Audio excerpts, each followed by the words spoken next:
네, 하나님 말씀 보겠습니다. 시편 22편 1절입니다. 전체적인 내용을 다 살펴볼 건 아니지만 어쨌든 좀 1절만 좀 일단 읽도록 하겠습니다.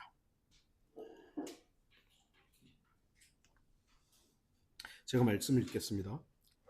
야엘렛 샤할로 악장에게 다윗의 시. 그러니까 야엘렛 샤이라는 건 이따가도 말씀드리겠지만 어떤 곡조를 말하는 겁니다. 어떤 곡의 스타일을 말하는 겁니다. 나의 하나님, 어찌하여 주께서는 나를 버리셨나이까? 어찌하여 나를 돕지 아니하시며 나의 신음하는 말들을 멀리 하시나이까? 버림받지 않으려면 구원받은 성도의 구원은 영원히 안전합니다. 그 이유는 구원의 출발과 과정 그리고 결말이 죄인에게 있지 않기 때문입니다. 죄인은 스스로 구원할 수 없습니다. 또한 구원의 구성 요소를 충족시킬 수도 없습니다. 만약 죄인이 스스로를 구원한다 해도 그 구원을 끝까지 지켜낼 능력도 없습니다. 그래서 구원은 전적으로 하나님께 있습니다. 한 번 받은 구원은 그 어떤 것도 취소시킬 수 없습니다. 그 사람이 구원 받았다는 말이죠. 왜냐하면 구원은 전적으로 하나님께만 그 출발과 완성이 있기 때문입니다. 하나님께서 구원하셨다면 하나님께서 보장하시는 거예요. 내가 내 스스로를 구원했다면 내 구원을 내가 이루어야죠. 근데 내 스스로 구원을 못했기 때문에 하나님이 나를 구원했기 때문에 그 구원을 보장하시는 건 하나님이십니다. 나의 어떠함이 아닙니다. 죄인이 죄에서 구원받기 위해 하나님의 사랑이신 주 예수 그리스도께로 옮겨졌다면 그 사람은 하나님의 사랑 안에 있게 됩니다. 그렇다면 그 어떤 것도 그 사람을 하나님의 사랑에서 떼어놓을 수 없습니다.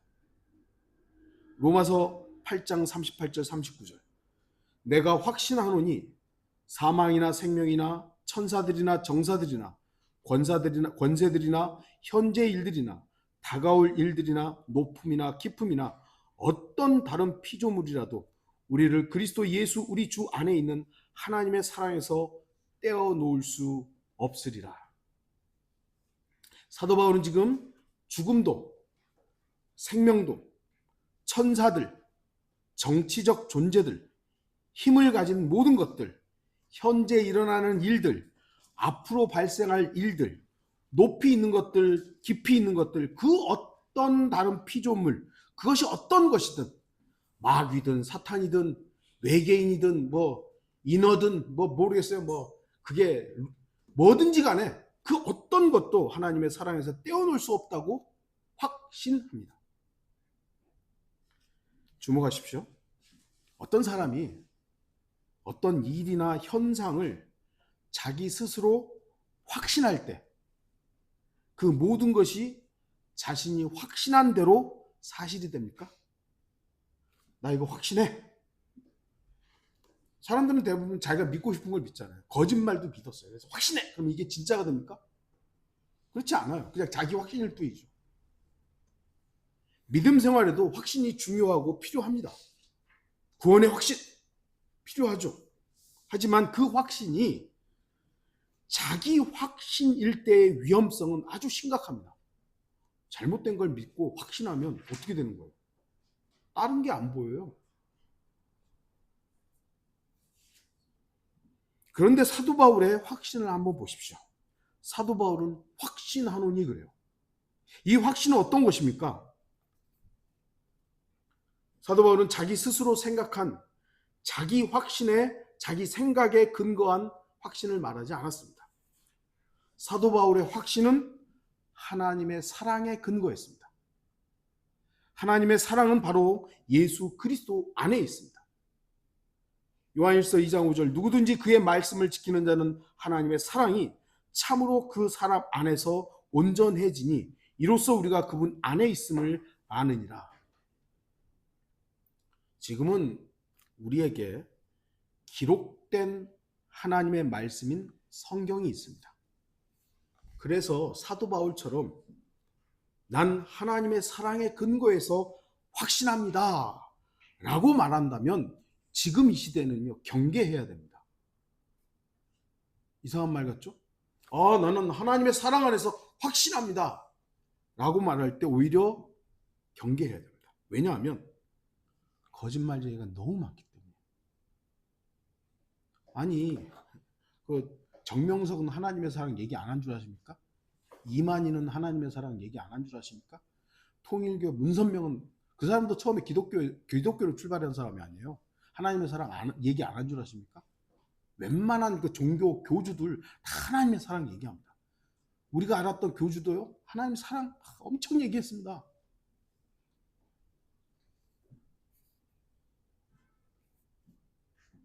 사도 바울 당시에는 아직 성경이 완성되기 전으로 여전히 환상도 있었고 계시도 있었습니다. 그래서 사도 바울은 자신이 경험하고 만났던 예수 그리스도를 근거해서 확신한다고 말할 수 있었습니다. 하지만 지금 이 시대는요, 자기 경험이나 자기 확신은 조심해야 됩니다. 이 마지막 때의 성도의 근거는 내 생각, 내 확신이 아닙니다. 오직 기록된 하나님의 말씀인 성경에 근거해야 합니다. 주의하십시오. 지금도 여러분 각자의 신비로운 경험이 존재할 수 있습니다. 여러분이 어느 날 정말 신비로운 하나님께서 나에게만 주시는 신비로운 어떤 경험이 있을 수 있습니다.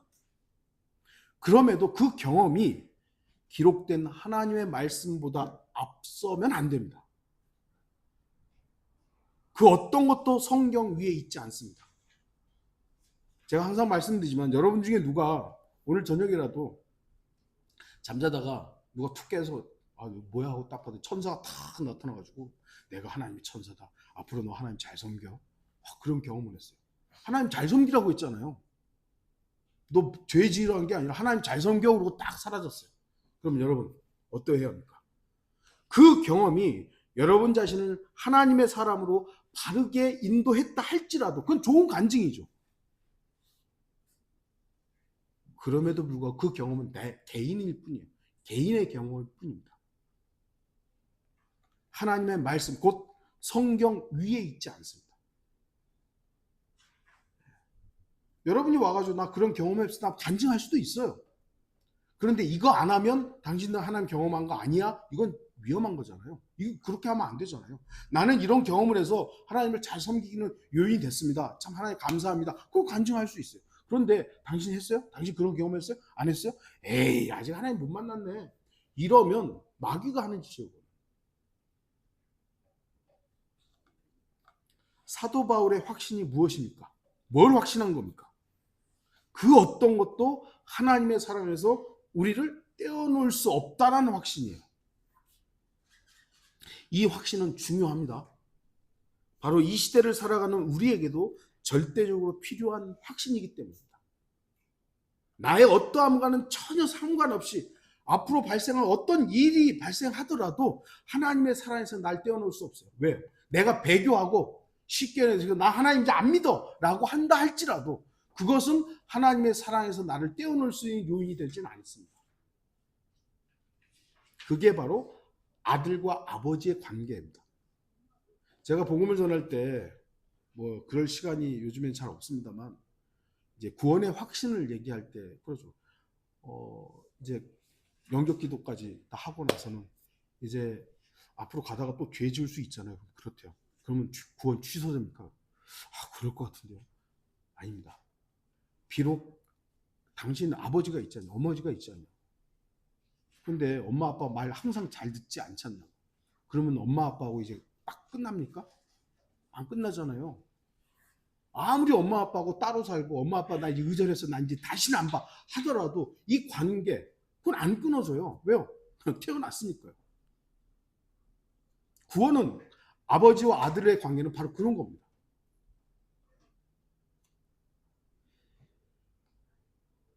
우리의 확신은 내 경험이나 내 확신, 내 생각이나가 아니라 언제나 하나님의 말씀에 근거해야 한다는 사실을 잊지 마십시오. 하나님의 말씀에서 떠난 확신은 신념일 뿐입니다. 주의해야 되는 것이죠. 우리는 오늘 다윗의 시편을 봅니다. 그런데 다윗은 하나님께 호소합니다. 어찌하여 주께서는 나를 버리셨나이까? 다윗은 자신이 하나님께 버림받았다고 말합니다. 이게 어떻게 된 겁니까? 구원받으면 영원한데 어떻게 버림받지? 아니, 생각해 보세요. 다윗 같은 사람이 버림을 받았다면 우리 같은 사람은 버림받는 게 너무 쉽지 않을까요? 버림 안 받을 수 있는 방법이 있으니까 다윗도 나 버림받았습니다라고 말하는데, 오늘의 시편은 다윗이 원수들로부터 극심한 고통을 당할 때 쓴 시편입니다. 다윗은 하나님께서 자신을 버리시고 멀리 떠나신 것처럼 부르짖습니다. 그런 모습을 보면서 사람들이 자신을 조롱한다고 탄식합니다. 시편 22편의 표제를 보면 아엘렛 샤할로 악장이게 라고 되어 있죠.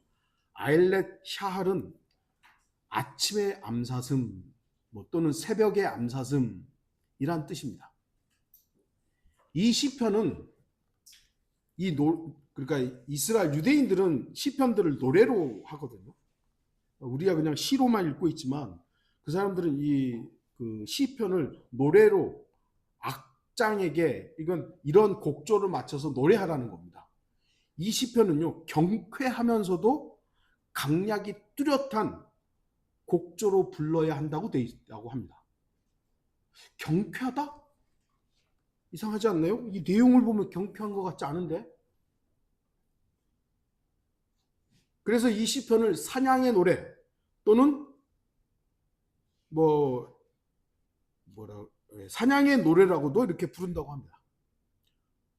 영국이나 이제 유럽에서 사냥할 때 그 행진곡들 되게 경쾌하거든요. 그런데 우리나라를 위시해서 일반적으로 이 시편의 22편의 내용은 다윗이 사울에게서 도망다니면서 온갖 수모와 고난을 당할 때를 연상시키기 때문에, 그래서 이 시편을 일반적으로는 고난의 시, 탄식시라고 한다고 합니다. 그러니까 유대인들의 입장에서는 이 내용이 중요한 게 아니라 이 노래는 유대인들은 되게 경쾌하게 부르는 노래인데, 우리 지금 이제 뭐랄까요, 서양 쪽에서는 이 시편의 내용을 보니까 이게 고난의 시처럼 보이는 것이죠. 물론 이 시편은 주님께서 십자가에서 인용하신 말씀이기도 합니다. 마태복음 27장 46절에 제9시경에 예수께서 큰 음성으로 소리질러 말씀하시기를 엘리 엘리 라마 사박타니 하시니 이는 나의 하나님 나의 하나님 어찌하여 나를 버리셨나이까 라는 말이라. 여기 지금 1절을 예수님께서 인용하여 말씀하셨던 것이죠. 그럼에도 이 시편이 왜 경쾌한 노래로 불려야 하는지가 중요합니다. 왜냐하면 시편 22편은 계속 고난만 얘기한 게 아니에요. 후반부를 보시면 주님의 재림을 노래하고 있습니다. 고난만 있지 않고 재림을 다루고 있기 때문에 이 노래는 경쾌하게 불러야 했던 노래가 되는 겁니다. 다윗은 버림받은 것처럼 말하며 어떤 도움도 받지 못했다고 호소합니다. 또한 왜 나의 신음하는 말, 신음소리를 멀리 하시느냐고 따집니다. 낮에도 밤에도 부르짖었지만 어떤 응답도 없었다고 호소합니다. 이런 다윗의 모습은 어떤 불신자만큼이나 뚜렷하게 하나님을 대적하는 모습이라고 할 수 있습니다. 많은 불신자가 하나님께 따져 묻고 불만을 토로합니다. 왜 내가 필요할 때 하나님은 침묵하십니까? 라고 항의합니다. 자기들 필요할 때만 하나님 불러대면서 하나님 왜 나한테 도움을 안 줍니까? 하나님을 따져요. 앞부분에서도 보면, 앞부분만 우리가 이 22편 앞부분만 보면 다윗이나 불신자들이나 똑같아 보입니다. 그러나 다윗은 모든 불신자와 다른 길을 갑니다. 분명 다윗도 주님께 항의합니다. 불만을 토로합니다. 왜 나를 버리십니까? 왜 내 호소에 침묵하십니까? 라고 말합니다. 제가 언젠가 설교 시간에 말씀드렸지만 우리도 감히 하나님께 원망하고 불만을 토로할 수 있어야 한다고 말씀드렸습니다. 하나님, 왜 이런 일이, 왜 하나님 저에게 이렇게, 이게 왜 가능합니까? 하나님은 아버지시니까요. 그냥 하나님이 전능하신 어떤 신적 존재라만 계신다. 우리가 하나님께 따졌다가 바로 줄게요. 이것이 감히 확. 근데 아버지시니까 우리가 하나님 아버지께 뭐 조금 어떻게 보면 하나님 왜 이런 일이 나에게 일어납니까? 왜요? 우리가 육신을 입고 몸을 입고 있는 한 우리는 완벽한 존재가 아닙니다. 그렇다면 우리가 하나님께 투정하는 것 자체를 죄악시하는 것은 문제입니다.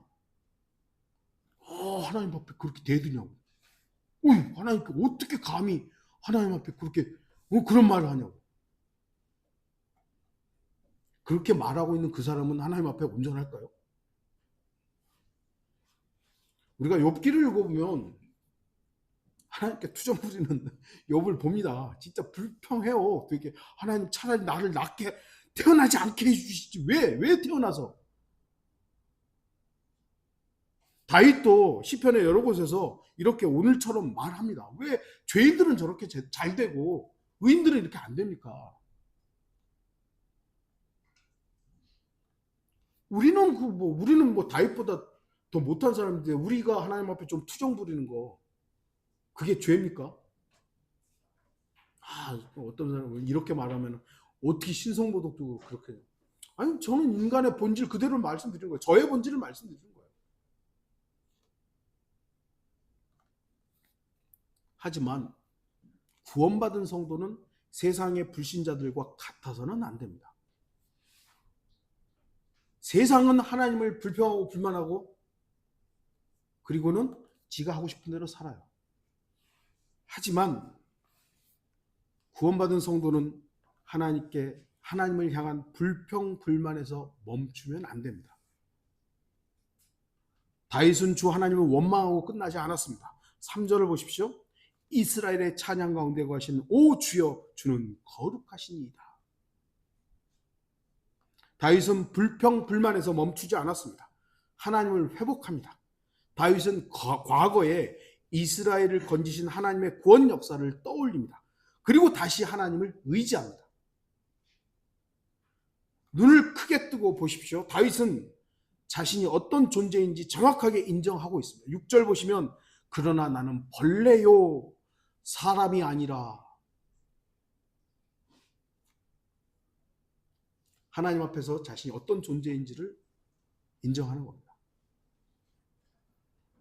죄인은 자신이 어떤 존재인지를 아는 것으로부터 구원의 가능성이 시작됩니다. 자신이 구원받아야 하는 죄인이라는 사실을 인정하지 않으면 절대로 구원의 문은 그에게 열리지 않습니다.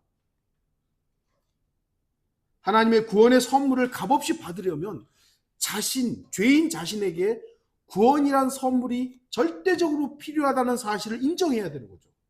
하나님, 저는 구원이 필요한 존재입니다. 저는 죄인이고 저를 구원할 수 있는 어떤 것도 없고 저는 반드시 하나님으로부터 구원받아야 됩니다. 하나님께 구원받아야, 이게 인정이 돼야지 복음 전할 때 구원받는 것이지. 필요 없어요. 필요 없어요. 구원 한번 10원 받죠. 내가 저는 그런 사람 받기 때문에 좀 말씀드리는 거예요. 10원이 필요한데요? 장난치고 있는 거예요.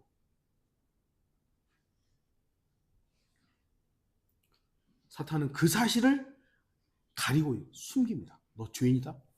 아니야. 너 저 사람보다 좀 낫잖아. 네가 살인을 했어? 네가 도둑질을 했어?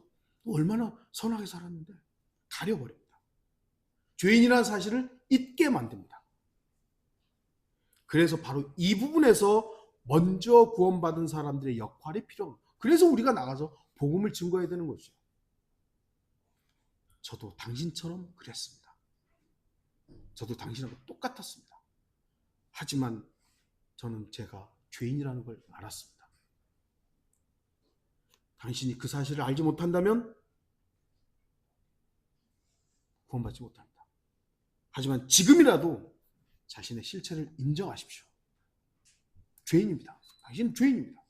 그걸 분명히 알려줘야 되는 겁니다. 이것이 복음 전파의 시작입니다. 죄인이란 사실을 알리는 것. 그래야 그 죄인이 복음이 그렇구나 이게 되는 것이지. 나 죄인 아닌데? 예수님 십자가에 피 흘려 죽었다는 거 모르는 사람 어디 있어요? 다 알잖아요. 이제 웬만한 사람 다 압니다. 예수님 십자가에 왜 죽었죠? 우리 죄를 왜 죽었대요? 나는 죄인이 아닌데 뭔 필요하겠어요 그게. 그래서 당신이 죄인이라는 사실을 우리가 어떻게 보면 좀 심각하게 알려줘야 되는 것이죠. 다윗은 자신의 정체성을 나는 벌레입니다. 나는 인간이 아닙니다. 그리고 나서 태에서부터 자신을 돌보시고 책임지신 하나님께서 지금도 나의 하나님이십니다라고 고백합니다. 10절 보시면 나는 태에서부터 주께 맡겨졌으니 주는 모태에서부터 나의 하나님이시니이다. 불평불만해서 끝난 게 아니라니까요. 하나님이 어떤 분이시고 나는 어떤 존재인가를 하나님 앞에서 드러내는 것이죠. 가장 미약한 때부터 하나님께서는 우리를 돌보시고 책임지셨습니다. 그렇다면 지금도 하나님은 자신을 의지하고 구하는 자들을 돌보지 않으실 이유가 없는 것입니다. 태에서부터 책임지셨던 하나님께서는 지금도 우리와 함께 하십니다. 그러니까 지금도 주님을 바라보며 더욱더 부르짖어야 됩니다. 다윗은 이전에도 구하셨던 하나님을 기억했습니다. 4절 보시면 우리 조상들이 주를 신뢰하였고 그들이 신뢰하였기에 주께서 그들을 구하셨나이다. 하나님께서는 과거에 이스라엘을 구하셨고 역사 가운데 수많은 주의 백성을 건지셨습니다. 또한 저와 여러분의 삶의 간증에도 수많은 구원의 역사가 있었습니다. 여러분도 한번 생각해 보세요. 내가 위험에 처해 있거나 내가 어려움에 있을 때 하나님께 구했을 때 하나님 너를 외면하셨습니까? 외면한 것처럼 보였을 때도 있지만 결과적으로 이렇게 보니까 하나님의 손길이 없었던 때가 없는 거예요.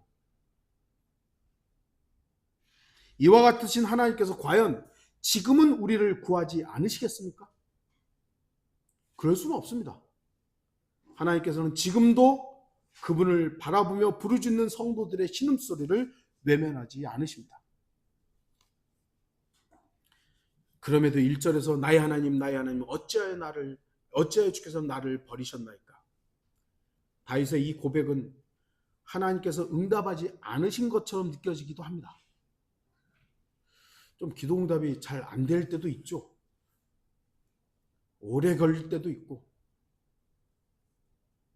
그러나 역설적으로 이 고백이 오늘날까지 이어진 이유는 하나님께서 그 부르짖음을 들으시고 응답하셨기 때문에 여기 남아있는 거예요. 하나님께서는 우리의 부르짖음을 단 하나도 놓치지 않고 다 듣고 계십니다. 저와 여러분의 필요가 무엇입니까? 구하야죠. 구하라. 그럼 찾을 거라고 했죠. 두드리라 열 것이라고 말씀하셨어요. 우리가 구원받은 성도라면 하나님께 버림받는 것 같은 때 더욱 부르짖어야 합니다. 왜냐하면 주님께서는 우리가 가장 연약할 때부터 책임지신 분이시기 때문입니다. 또한 이전에도 우리를 구원하셨기 때문입니다. 더욱 중요한 것은 주님께서는 우리의 그 어떤 부르짖음도 외면하지 않으시기 때문입니다. 때로는 하나님께서 나를 돌보시지 않는 것처럼 보이고 심지어 버림받은 것 같은 느낌이 들 때가 있습니다. 상황이 꼬이고 기도 응답은 없는 것 같을 때도 있습니다. 하지만 성경은 그럴 때일수록 하나님을 더 바라보라고 더 부르짖으라고 말씀합니다.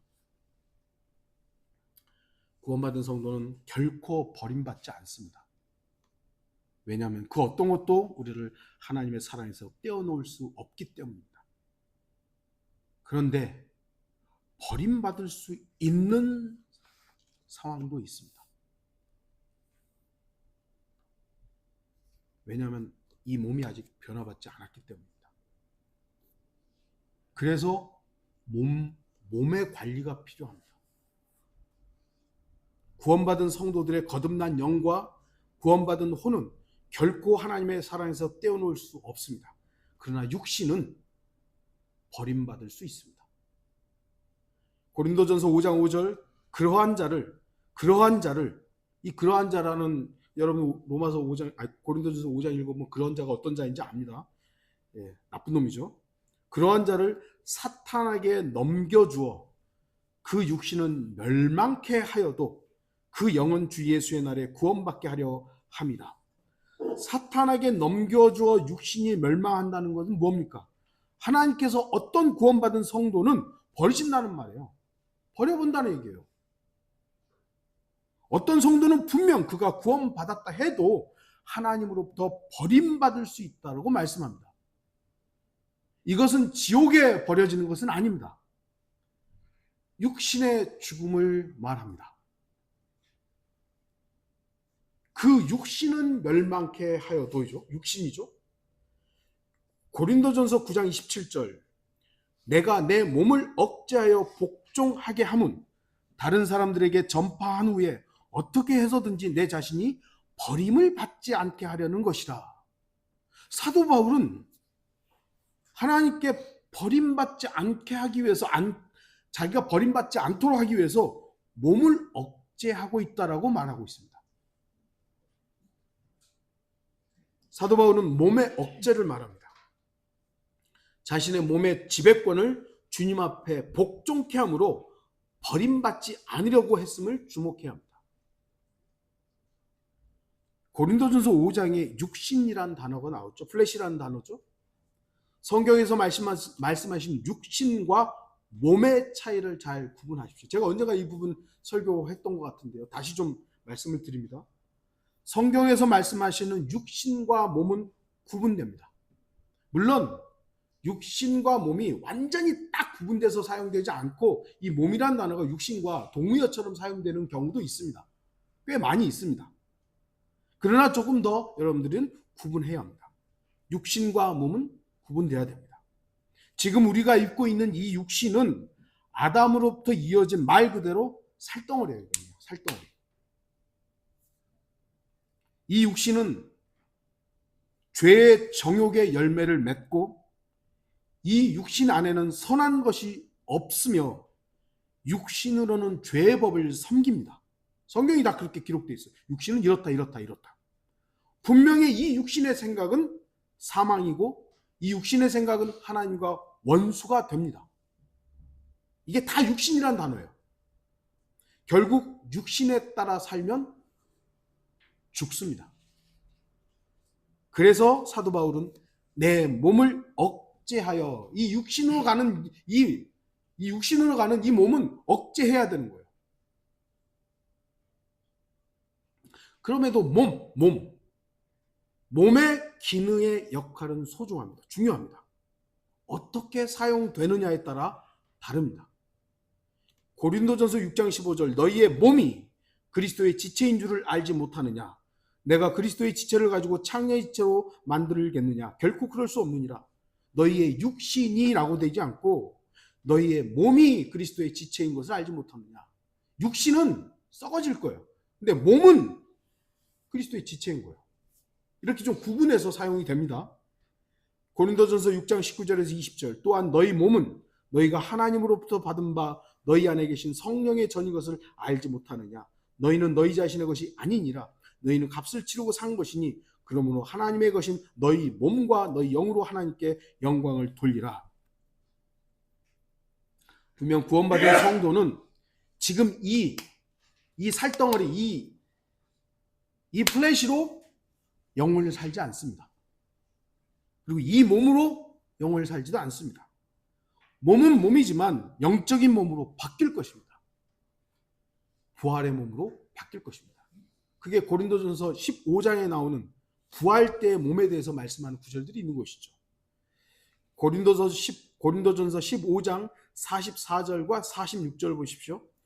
육신의 타고난 몸으로 심겨서 영적인 몸으로 일으켜지느니라. 육신의 타고난 몸이 있고 또 영적인 몸이 있느니라. 그러나 영적인 몸이 먼저가 아니요 타고난 몸이며 그 다음이 영적인 몸이니라. 물론 고린도전서 15장은 전체적으로 부활을 다루고 있습니다. 그럼에도 46절을 주목해 보십시오. 타고난 몸, 타고남, 내추럴이라는 단어가 사용돼요. 자연적인 몸이 있다는 거예요. 이게 먼저예요. 먼저. 이 몸은, 이 타고난 몸은 우리가 육신으로 사용할 때는 전적으로 부패한 첫 아담을 따라 살게 되는 겁니다. 반면 성령의 전인 몸으로 사용되면 둘째 아담이신 예수 그리스도를 따라 살 수 있음을 말씀합니다. 이 타고난 몸을, 이 자연적인 이 육체를 육신으로 살면 첫째 아담을 따라서 하는 거예요. 그러나 이 몸을 성전으로 삼으면, 성전된 삶으로 살면 둘째 아담이신 예수 그리스도의 삶을 살게 되는 겁니다. 그러기 위해서는 이 몸을 관리해야 됩니다. 정결한 삶을 살자, 또 거룩한 삶을 살자, 죄짓지, 이건 우리가 잘 알고 있는 거니까요. 그런 면을 말씀드리는 것이 아니라 어떻게 관리하느냐. 이 몸을 잘 관리하지 않으면 썩어질 육신으로 살게 되고, 육신으로 살면 육신의 끝은 사망입니다. 이 말씀은 앞에서도 언급했지만 육신은 버림받을 수 있는 거예요. 몸은요, 성전으로서 사용되면 하나님께서 버려야 할 이유가 없죠. 하나님의 거룩한 도구인데요. 근데 우리가 육신으로 살아가게 되면 이 육신은 하나님께서 버리는 거예요. 필요 없다. 그래서 몸을 관리하는 것은 어떤 면에서는 성도의 사역 중에 중요한 부분이 되는 겁니다. 이 몸을 관리하는 거 하나님의 사역입니다.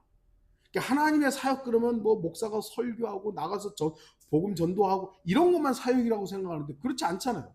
제가 말씀드렸죠. 엄마가 아이들을 케어하는 거 사역입니다. 여러분 직장에서 일하는 거 사역입니다. 네. 넓은 의미에서 하나님의 사역이 얼마나 많은데요. 목적이 우리가 그걸 위해서 사는 것이 문제이지, 하나님의 사역을 하는 삶 가운데 우리가 내 몸이 사용될 때 그 몸을 어떻게 관리하느냐가 중요한 것이죠. 아프면요, 예배도 못 드리잖아요. 공적 예배도 못 드리잖아요. 아프면요, 병들면요, 복음도 못 전하는 거예요. 건강을 위해 운동하십시오. 저도 이 말을 하면서 조금 찔리는데 운동해야 돼요. 건강을 위해서. 그러나 건강이 삶의 목표가 되지는 마십시오. 삶의 목표가 건강이 된다는 것은 육신을 위해 사는 겁니다. 그러나 성전인 몸을 건강하게 돌보는 것은 사역입니다. 하나님의 사역인 거예요. 하나님께서, 성령께서 거하시는 이 성전을 이스라엘 백성들 성전 막 더럽게 했습니까? 얼마나 청결하게 했겠습니까? 우리가 이 성전된 몸을, 그래서 그리스도인들이 마약이나 술이나 담배나 이런 몸에 해로운 것들을 안 해야 되는 거예요. 왜? 성전된 몸을 더럽히면 안 되니까요. 휴식을 충분히 취하십시오. 잠을 잘 자고 스트레스 관리를 하십시오. 취미 생활도 건전하게 하십시오. 우리 지체들 가운데 어떤 청년은 가끔 가서 놀이공원 가서 스트레스 푼다 그러더라고요. 오, 잘하는 일이에요. 우리가 몸을 입고 있기 때문에요. 나 이거 기도하면 다 돼. 기도해서 스트레스가 풀면요, 그렇게 하세요. 그런데 기도한다고 우리 스트레스가 풀립니까? 모르겠어요. 저는 안 그렇던데. 하나님께 토로하는 시간은 분명히 중요하지만 기도한다고 스트레스가 풀리느냐? 그거 아니에요.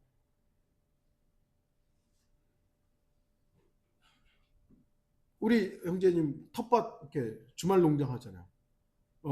우리 형제님에게 그것이 나름의 힐링이 된다면 아주 좋은 건전한 생활이죠. 여러분에게 있어서 여러분의 취미가 다 다를 수 있죠. 어떤 저의 예전에 젊었을 때는요, 프로야구, 제가 야구장에 가지는 않았습니다만 프로야구 보면서 막 응원하면 소리 지르면 좀 풀리더라고요. 근데 지금은 안 그래요. 어떤 분은 축구 보면서 막 소리 지르면 그 스트레스가 풀린다. 그러면 여러분, 그걸 여러분들 뭐라고 그러면 안 되는 거예요. 여러분 각자가 여러분이 쌓여있다. 육신이니까요. 당연히 쌓이지 않습니까? 아니, 우리가 육신을 벗었다면 그럴 일이 없죠. 그러나 육신을 입고 있는 한 여러 가지 스트레스 요인들이 있어요. 그럼 그거를 관리를 해야 될 거 아니에요. 나는 영적이야. 난 기도하고 말씀 읽으면 이거 다 해결할 수 있어. 아니, 육신 없으면 상관없어요. 육신 없으면 그냥 그렇게 살아도 되는데, 육신을 입고 있기 때문에 이게 각자마다의 스트레스 범위가 다르고 이게 다 달라요. 그럼 그거를 저 형제는 왜 저렇게 저이래. 예전에 어떤 형제 오토바이 타고 다녔잖아요. 그 뭐라 그럴 거예요? 그 형제는 그걸 통해서 나름의 힐링이 됐다면 그 형제에겐 그것이 사역인 거예요. 사역. 내 몸을 관리하는 사역인 겁니다.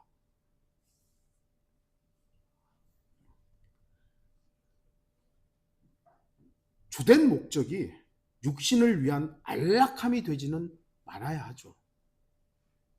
적절한 휴식, 수면, 운동, 스트레스 관리, 성전인 몸을 관리하는 하나님의 사역입니다. 전에 이렇게 보면은 저도 조금 그런 때가 있었는데, 하나님의 사역이 우선이라 그러니까 쉬지도 않고, 저에게 있었던 취미 생활도 다 이건 다 육신적인 거야. 다 끊어버리고, 만났던 친구들 다 끊어버리고, 아주 제가 경건한 것처럼 생각을 했어요. 돌아보니까 그건 제 오름이었고 내 확신이었을 뿐이에요. 친구를 안 만나니까 이게 복음을 전할 기회가 그들에게 이제 아예 존재 자체가 없어져 버리잖아요. 내 몸에 쌓였던 스트레스를 풀 수 있는 방법이 어떻게 되면 이제 자매한테 가는 거예요. 이게 나도 몰랐는데 자매한테 그 스트레스가 가는 거예요. 이게 과연 바람직한 모습입니까? 아니죠. 성전인 몸을 관리하는 것, 하나님의 사역이라는 생각을 여러분 가져야 됩니다. 잘 관리해야 돼요. 물론 이것을, 이 몸을 관리하는 게 목적이 되어버리면 육신으로 가는 거죠. 그러나 내가 하나님을 섬기기 위한 나의 이 몸을 성전으로서 잘 보살피는 것, 분명히 하나님의 사역입니다. 육신을 위해 살면 하나님께 버림받을 수 있음을 상기하십시오. 구원에 관해서 하나님의 사랑에서는 그 어떤 것도 우리를 끊어버릴 수, 떼어놓을 수 없습니다. 이것은 분명한 사실입니다. 하지만 우리의 몸을 성전으로서, 성전인 몸으로 사용하지 않게 되면 그 육신은 버림받을 수 있다는 사실을 기억하십시오. 결론을 맺겠습니다. 구원받은 성도도 아버지께 불만의 호소를 할 수 있어야 합니다. 하나님, 왜 나에게 이런 일을 일어나게 하십니까? 아버지니까요. 하지만 거기서 멈추지는 마십시오. 반드시 주님께서 나를 위해 행하신 일들을 기억하십시오. 그리고 더욱더 부르짖으십시오. 그러나 잊지 마십시오. 나의 부르짖음이 성전인 몸을 주님께 더 드리기 위한 부르짖음인지, 나의 육신으로 살기 위한 탄식에서 멈추고 있는지, 그러면 버림받을 수도 있습니다. 주님께서는 절대로 곧 성전인 몸을 버리지 않으십니다. 그러나 곧 육신으로서 하는 썩은 몸은 버림받을 수도 있다는 사실을 기억하는 시간이 되기를 바랍니다. 같이 기도하시겠습니다.